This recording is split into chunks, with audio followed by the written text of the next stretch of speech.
At the intersection of data and marketing, I think there's a lot of real opportunity there. So my question now is how can a data set be used in marketing? There's so many ways. I mean, this is where we get that overlap between technology and creativity. The most important thing is to understand where your data comes from. You need to, and you'll hear me say data and data interchangeably, but you need to understand where the data comes from, what produced it, and what does that mean in itself.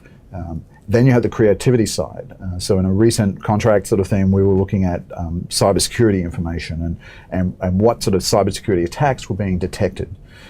Initially, that was being looked at from a point in time. So each time it was just like snapshot, right now, here's what we know. We know these attacks are coming from here, and this many were, on any given day, this many were able to be identified by machine learning and artificial intelligence, by code basically, and this many required human intervention. So that was a story in itself, just of like, okay, this is what happened yesterday, a news report sort of thing. I'm a trends person, so I started collecting this data day after day and putting it into a trends database. Trends are great because they give you prediction capabilities. You can validate your data. You guess where you think it's going to go tomorrow, and then when it's not, you start to learn whether the data is accurate and what needs to happen with it. The secondary piece of this is that in watching these trends over time, we were able to then start developing industry trends of, hey, did you realize that the cyber attacks are being better understood by machine learning as we go through months of time?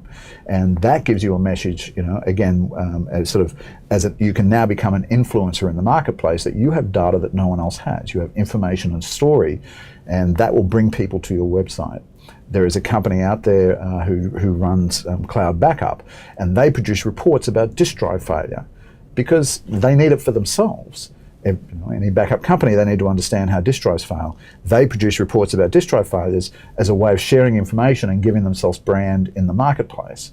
Again, as an influencer, as somebody who's successful in an industry. All right.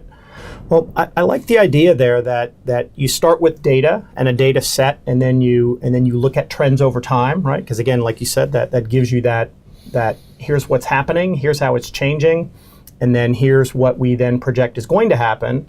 But then turning that also into a chart to better tell the story, like an infographic or even just a trend chart over time. I mean, that makes a lot of sense, and I think that one of the things that can be a challenge with data and how to use it in marketing is how do you tell the story? You can't tell the story really well with a spreadsheet up there.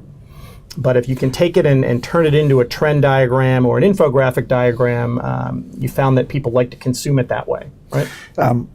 It shortens the time. If you present me with a spreadsheet, I'm going to have to sit down and work out what the data points mean and then examine the numbers to work out the trend.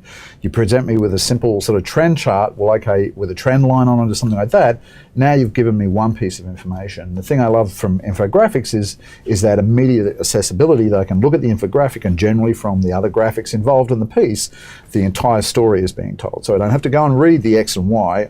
I know straight away, this is what this is telling me, and this is why it should be important to me. Yeah. This makes perfect sense. Everybody wants data-driven marketing, but they don't want to pour through the data. So using a trend or a trend diagram or an infographic kind of accomplishes both things at the same time. Great insight. Thank you. All right. Thank you, and we look forward to talking to you next time.